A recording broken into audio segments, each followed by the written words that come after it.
මනුෂ්‍ය ඝාතනයක් සිදුකිරීමේ චෝදනාවකට මරණ දඬුවම නියම කර සිටි චූදිතයෙකු නුවරඑළිය මහා අධිකරණය හා ගිනිගත් හේන පොලිසිය මගහැර වාරන්තු මත වෙස් වරාගෙන සැඟව සිටියේදී ගිනිගත් හේන පොලිසිය මගින් ඊයේ අත්අඩංගුවට බව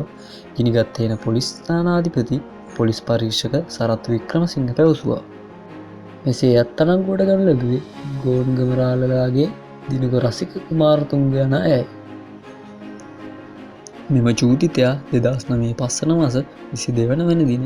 ගිනිගත් හේන පිටවල ගෙදරදී තම එකම දියණිය වූ අවුරුදු 8ක දියණිය දිනක්ෂි නවෝදයා කුලතුංග අමානුෂික ලෙස කපා කොටා ඝාතනය කර ඔහුගේ බිරිඳවද අමානුෂික ලෙස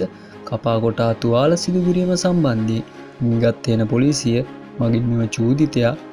එවකට අත්අඩංගුවටගෙන හැටන් මහේස්ත්‍රාත් අධිකරණය වෙත නඩු අංක 45/23/8 යටතේ ඉදිරිපත් කිරීමෙන් පසු එම චූදිතයාට අප ලබා දී අධිකරණය මගහැර සිටියේදී එම නඩුව නුවරඑළිය මහා අධිකරණයේ නඩු අංක 23/2012/23 වෙනි අගන්තිය යටතේ සැකකරු නොමැති නඩු විභාගයකට ගැනුණා. එම දඩ මුදල නොගෙවන්නේ නම්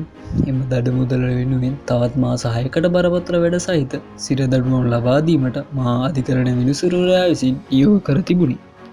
මෙම චූදිතයා තම දියණියට කර තිබූ රක්ෂණ ආවරණයක් ලබා ගැනීමේ චේතනාව මත තම දියණිය ඝාතනය කර ඇති බවටත් ගිනිගත් හේන පොලිසිය මගින් මෙම ඝාතනය සම්බන්ධයෙන් කරන ලද මූලික පරීක්ෂණවලදී කරුණු අනාවරණය වී ඇති අතර මෙම චූදිතයා බුත්තල ප්‍රදේශයේ කාන්තාවක් සමග විවාහ කරගෙන ඇති බවත් ඔවුන් දෙදෙනාට එක් දරුවෙක් සිටි බවත් පොලිසියට කරුණු අනාවරණය වී ඇත. අත්අඩංගුවටගත් චූදිතයා අද හැටන් වැඩබලන මහේස්ත්‍රාත් එස් කරුණාරත්න මහතා වෙත ඉදිරිපත් කිරීමෙන් අනතුරුව මහේස්ත්‍රාත්වරයා ගිනිගත් හේන පොලිසියට නියෝග කළේ චූදිතයා හෙට බන්ධනාගාර නිලධාරීන් හරහා නුවරඑළිය මහා අධිකරණය වෙත ඉදිරිපත් කරන ලෙසයි. දිනපතා මෙවැනි වීඩියෝ නැරඹීමට අපිව සබ්ස්ක්‍රයිබ් කරන්නත් අමතක කරන්න එපා.